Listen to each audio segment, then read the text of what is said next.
অনেক বছর আগে দূর এক রাজ্যে ছিল একটি শান্তিপূর্ণ ছোট্ট রাজ্য, সিন্ধুরানী। এই রাজ্যটি ছিল পাহাড়, নদী আর ফুলে ভরা।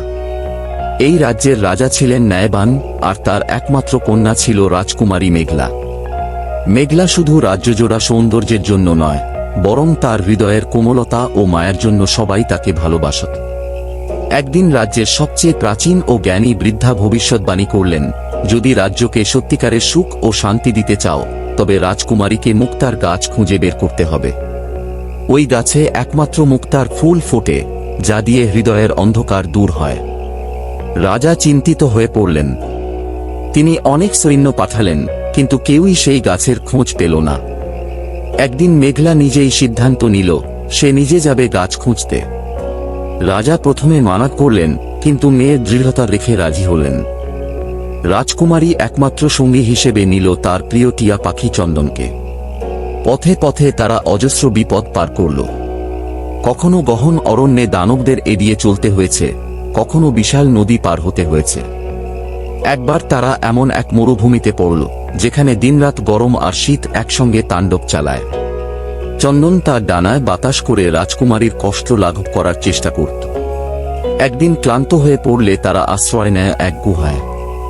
সেখানেই রাজকুমারী স্বপ্নে দেখতে পেল এক অপ্সরা তাকে বলছে, মুক্তার গাছ খুঁজে পেতে হলে তোমার হৃদয়কে নিঃস্বার্থ করতে হবে। অন্যের দুঃখ নিজের মতো অনুভব না করলে গাছ কখনো দেখা দেবে না। ঘুম ভাঙতেই তারা আবার যাত্রা শুরু করল। পথে রাজকুমারী এক গৃহহীন বৃদ্ধাকে দেখল, যিনি তৃষ্ণায় কাতর। রাজকুমারী তার জলপানির বোতলটি দিয়ে দিলেন। এরপর সে খুঁজে পেল এক কাঁটা ঝোপে আটকে থাকা একটি হরিণ শিশুকে। নিজের জামার একাংশ ছিঁড়ে সেই হরিণকে বাঁচাল। ঠিক তখনই চারদিক ঝলমল করে উঠল। বনের গভীর প্রান্তে এক অদ্ভুত আলো দেখা গেল। সেই আলোর মাঝে ফুটে আছে এক গাছ, যার ডালিতে মুক্তার মতো চকচকে ফুল। গাছটি কথা বলল, তুমি পরীক্ষায় উত্তীর্ণ হয়েছ মেঘলা। তুমি নিঃস্বার্থ, দয়ালু ও সাহসী।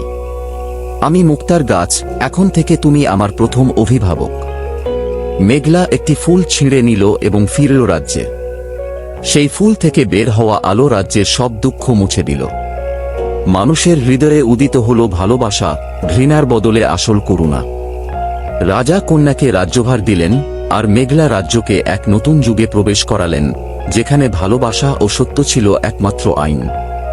মুক্তার গাছ এখনো সেই রাজ্যে আছে, আর বলে, যার হৃদয় পবিত্র, তার পথ আলোয় ভরে যায়।